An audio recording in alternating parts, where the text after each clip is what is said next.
what's going on, everybody? We have the first prediction of the season, first prediction video of the season, which means the NFL season is right around the corner. Only 2 days till the Cowboys play, I think, the Buccaneers.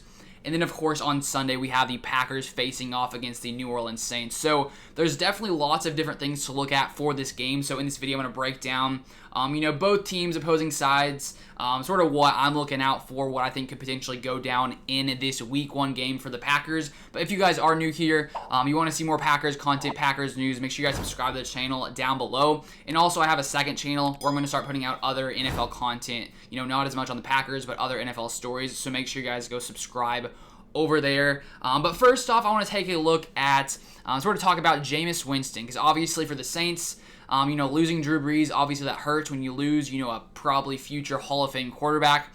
And you're bringing in a guy who the last time, started an entire season was back in 2019 with the Tampa Bay Buccaneers. And so Jameis Winston, his problem in the past has been his interception issue, because he threw for 5,109 yards in that last season with the Buccaneers in 2019, 33 touchdowns, but he also had 30 interceptions. So there's no question to me that he's a great quarterback. At least he has the potential to be a great quarterback. You can't throw for 5,100 yards if you're not somewhat talented. His problem obviously is giving the ball away. And so with him spending time behind Drew Brees, there's this idea that, maybe now he learned behind Drew Brees, he now, sort of understands what he needs to get going or what he needs to do. And personally, I'm just not convinced that him spending one season behind Drew Brees, who is, pretty good at keeping control of the ball, keeping it, not getting into the other team, I'm just not convinced that that is going to make Jameis Winston an insanely good decision maker. Maybe it does, and, we'll wait this season and see. If he comes in and doesn't, throw as many interceptions as he did back in, 2019, then I'll change my mind. But right now, I'm just thinking that he's still going to struggle in that way a little bit just because he's been a hot and cold guy his entire career. And so we'll see. Maybe Sean Payton has been able to get that out of him. If you're a Saints fan, that's probably what you're hoping for. But I just don't think he is going to, come in here and just completely eradicate that problem. Maybe it'll improve this year, but we'll have to wait and see. So Jameis Winston coming in here against this Packers defense. And taking a look at the Saints, receiving core, obviously Michael Thomas, one of the best receivers in the NFL, but he is going to miss the first, 6 weeks at least with his injury. And so outside of Michael Thomas, the Saints just don't really have that many wide receiver options. Of course, you have Marquez Callaway over there for the Saints, undrafted free agent back in 2020. He played around 300 snaps in 2020. He had 21 receptions, 213 yards, but no touchdowns last season. He has looked really solid in this preseason. One game versus Jacksonville, he had 5 receptions for 104 yards and 2 touchdowns. So he's a pretty solid player. And I think just the fact that the Saints really don't have many receiving options, outside of Michael Thomas, I think that Callaway will have a great season and probably break out and probably, do pretty solid. But just overall, when you take a look at the Saints offense, the receivers just aren't super talented. They don't have much depth there. And so I think that, with Jameis Winston being in there against this Packers defense, I don't think they're going to be able to really dominate the Packers when it comes to the passing game. The one area where I'd say as a Packers fan I am a little bit worried is Alvin Kamara. He is probably one of the best running backs in the NFL. And the last time the Packers faced off against Alvin Kamara, he really tore them apart. Not as much from running the ball. He has 6 carries for 58 yards. But more so in the air, he had 13 receptions for 139 yards and 2 touchdowns.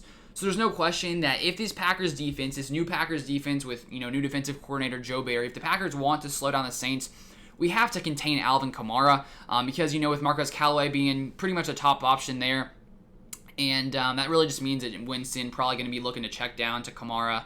And so we'll see. Hopefully the Packers can contain him. And the Saints do have one of the best, tackle duos in Terron Armstead as well as Ryan Ramczyk. His name's a little hard to say there.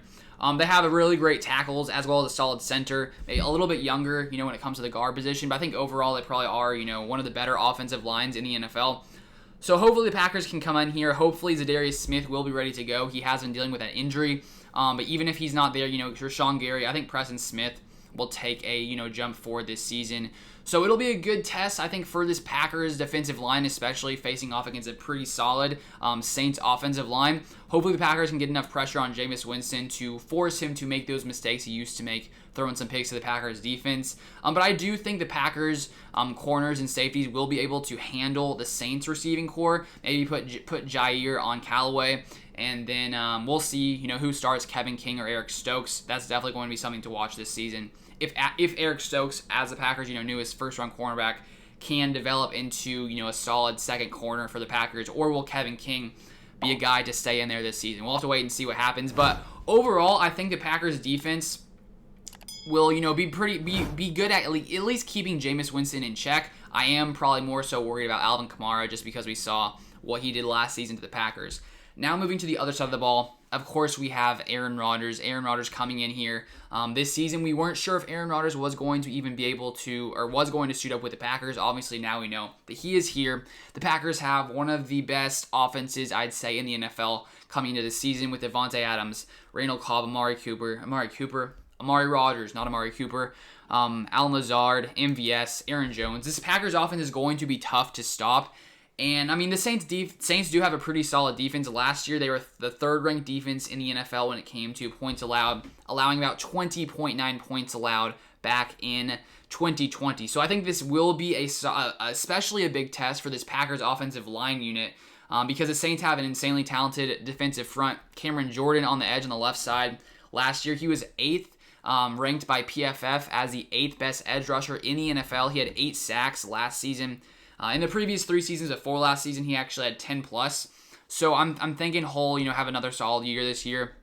So if Billy Turner is on the right side, if Cameron Jordan lines up on the left side, it's going to be a tough task for Turner. Hopefully he can play well enough to allow Cameron Jordan to at least be somewhat contained. Then you go to the other side. The Saints have another solid edge guy in Marcus Davenport, who last year ranked as the 20th best edge player ranked by PFF. So this Packers offensive line is going to have a tough opponent in the Saints defensive line unit, especially when we consider Elton Jenkins is probably moving to left tackle with David Bakhtiari missing the first 6 weeks of the season.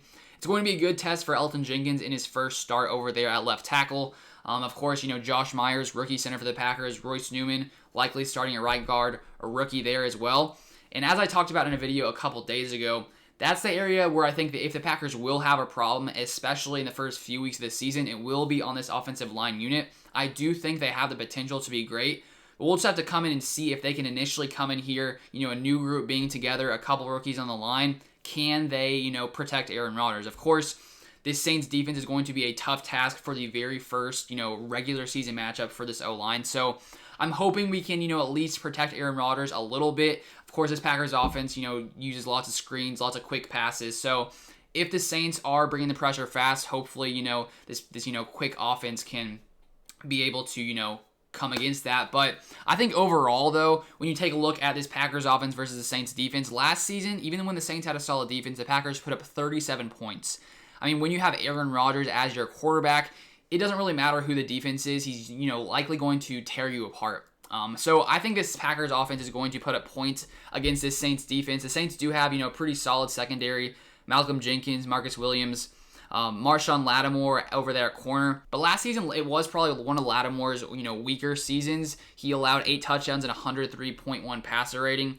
So I do think the Packers are going to be able to move the ball against this Saints defense. So if I had to give my score prediction for this Week 1 matchup, Packers versus Saints, I'm going to have to go Packers. I'm going to say 35, Saints 24. I think the Packers will win this game. I think they will put up points. I think the Saints will be able to move the ball a little bit, especially with, Kamara over there. So it's going to be a good test for this Packers defense in Week 1 for this Packers offensive line. But let me know your score predictions in the comments down below. If you haven't subscribed, make sure you guys subscribe to the channel. Also, my Twitter is Luke_Beller, so follow me over there for more content. But thank you guys for watching, and I'll see you guys on the next video.